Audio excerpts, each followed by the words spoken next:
lot of people are up in arms on that. An autopsy is scheduled today to identify a woman's body that was found in Reno, Nevada on Friday. There is a possibility that it could be missing college student Brianna Denison. This is the field where they found that body, and it was on the edge of the campus of the University of Nevada. That's less than 10 miles from the house where Denison was last seen.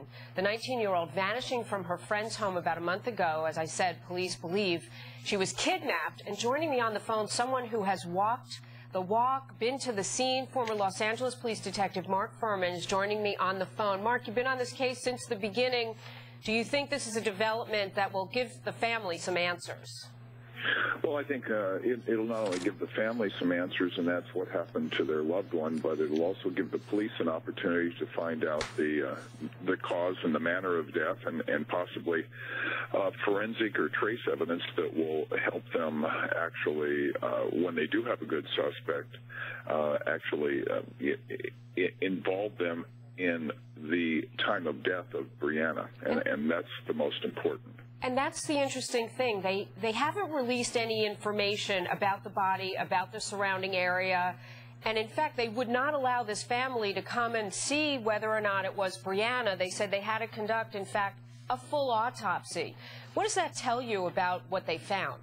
Well, you never let the family in a crime scene. You never even let them in fact, even at the medical examiner's office in Los Angeles, they see a video or a still video of their loved one to make an identification.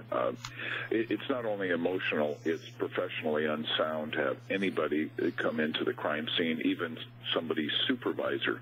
So this is standard procedure. We shouldn't read anything into it. You don't read anything into it. In fact, I looked at the crime scene, and it appears that they closed the crime scene down to a very close space, I believe, because we had quite a bit of snow in Reno when I was there, at least enough to cover a body in a field such as she was found. Okay. So they narrowed that down because there's been a significant amount of time and melt. We have the benefit of looking at video of how snowy it was, and we also have the benefit of looking at video of the couch, the door, and in fact, you could peer right through the door of where she was staying and see her laying on the couch, which led to the theory that it would be a kidnapping.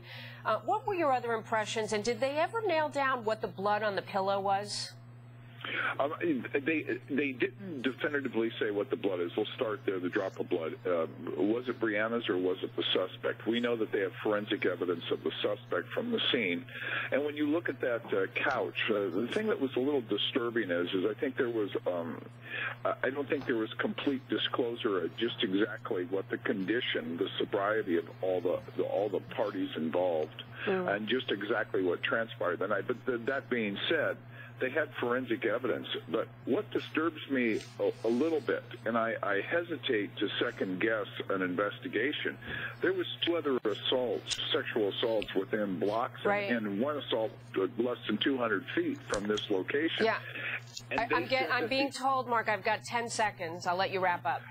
They didn't connect those crimes up.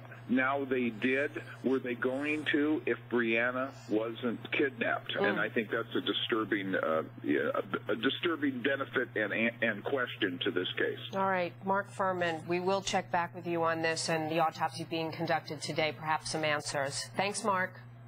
Fascinating story.